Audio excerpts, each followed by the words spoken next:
कर्नाटक के स्कूली पाठ्यक्रम में हेडगवार का अध्याय हटने के अटकलों के बीच में कांग्रेस नेता बीके हरिप्रसाद के एक बयान से विवाद शुरू हो गया। हरिप्रसाद ने कहा, हम ब्रिटिश शासन को 6 बार दया याचिका की चिट्ठी भेजने वाले कायर को पाठ्यक्रम में नहीं रख सकते हैं। बीजेपी सांसद तेजस्वी सूर्या ने हरिप्रसाद के बयान पर आपत्ति जताते हुए कांग्रेस से कहा कि अपने अतीत से पीछा छुड़ाना चाहती है।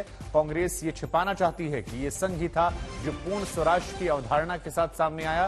इस विवाद में शिवसेना उद्धव ग्रुप ने हेडगवार पर कांग्रेस के स्टैंड से खुद को अलग कर लिया है। संजय राउत ने कहा, किसी के योगदान को खारिज नहीं किया जाना चाहिए।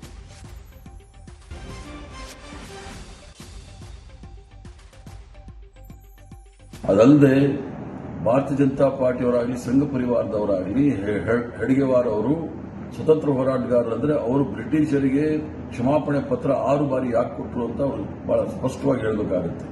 ಅವರದೇ ಆದ ಗ್ರಂಥಗಳಲ್ಲಿ ಹೇಳಿದ್ದಾರೆ, ಚಿತ್ರಗುಪ್ತ ಅಂತ ಅವರೇ ಬರ್ಕೊಂಡಿದ್ದರಲ್ಲಿ ಹೇಳಿದ್ದಾರೆ, ಬ್ರಿಟಿಷರಿಗೆ ಕ್ಷಮಾಪಣೆ ಯಾಕೆ ಬರ್ಕೊಟ್ಟೆ ಅಂತ ಹೇಳಿ। ಆದ್ರಿಂದ ಇಂಥ ರಣಹಿಡಿಗಳನ್ನೆಲ್ಲ ನಾವು ನಮ್ಮ ಮಕ್ಕಳ ಪಠ್ಯಪುಸ್ತಕದಲ್ಲಿ ಇಡಲಿಕ್ಕೆ ಸಾಧ್ಯ ಇಲ್ಲ। ಭಾರಿ तो बीके हरिप्रसाद को आप सुन रहे थे, वहीं इस पर पलटवार किया है तेजस्वी सूर्या ने। वो क्या कुछ कह रहे हैं आपको सुनवाते हैं। जिस तरह से बीके हरिप्रसाद वरिष्ठ नेता है कांग्रेस के, उन्होंने हेडगेवार के ऊपर हमला किया है, उनकी लेगेसी के ऊपर हमला किया है, क्या आप कहना चाहते हैं? कोई कायर कहा है। कांग्रेस पार्टी के फ्रस्ट्रेशन को हम समझ सकते हैं और हेडगेवार जी के जो लेसन है टेक्स्ट बुक से वो क्यों हटाना चाहते, ये भी हम समझ सकते हैं। देश के पार्टीशन में कांग्रेस का रोल क्या था, नेहरू के रोल क्या थे, ये सबको भी छिपाना पड़ता है। और जब इंदिरा गांधी जी ने देश के ऊपर इमरजेंसी इंपोज कर पूरे लोकतंत्र को देश से हटाने का जो प्रयास उन्होंने किया, तब देश में लोकतंत्र को बचाने के लिए सबसे बड़ा आंदोलन आरएसएस ने किया था।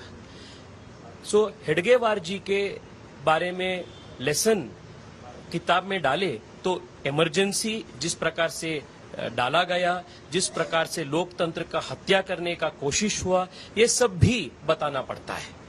सो ये सब ऐतिहासिक सत्य को आज के बच्चों से छुपाने के साजिश के कारण आरएसएस के ऊपर और हेडगेवार जी के ऊपर जो लेसन है, इसको कांग्रेस पार्टी अपने टेक्स्ट बुक से निकालने का साजिश कर रहे हैं।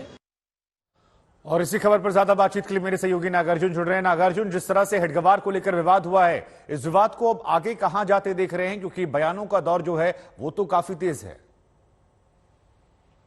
कल शाम शिवमोगा में वरिष्ठ नेता कांग्रेस के बीके हरिप्रसाद ने एक बयान दिया कि हेडगेवार जैसे कायर लोगों की एक टेक्स्ट बुक्स में जो लेसन है उसको निकालना चाहिए और गवर्नमेंट भी इसी के ऊपर एक चिंता करना चाहिए।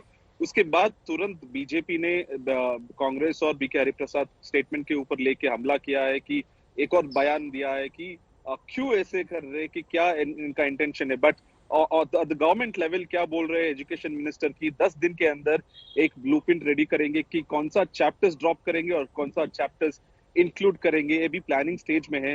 शायद 2-3 कैबिनेट के बाद टेक्स्ट बुक रिवीजन हो सकता है, बट एकेडमिक ईयर ऑलरेडी शुरू होने के बावजूद भी शायद थोड़ा चैप्टर्स ड्रॉप करने का कोशिश है गवर्नमेंट का। जी ठीक है, आपका बहुत बहुत शुक्रिया और आपके पास हम लौटेंगे, लेकिन इधर कर्नाटक के मंत्री दिनेश जी क्या कुछ कह रहे हैं आपको वो भी सुनवाते हैं। We should have stories about people who have really contributed to the building of the nation, who have fought for them. If you talk about freedom struggle, those who participated in the freedom struggle, that period, who are the important people. So it should be, that should be the history should reflect that, not your personal choices, not who you idolize. That is not correct.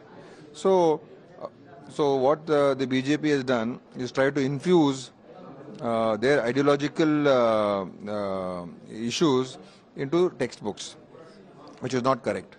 Children should have an open mind. Children should be, facts should be placed before them, and they should not be guided. Trying to guide a young person's mind towards a particular ideology is not good. So Congress party will have to look at it very seriously and take corrective measures. And healthy education is important.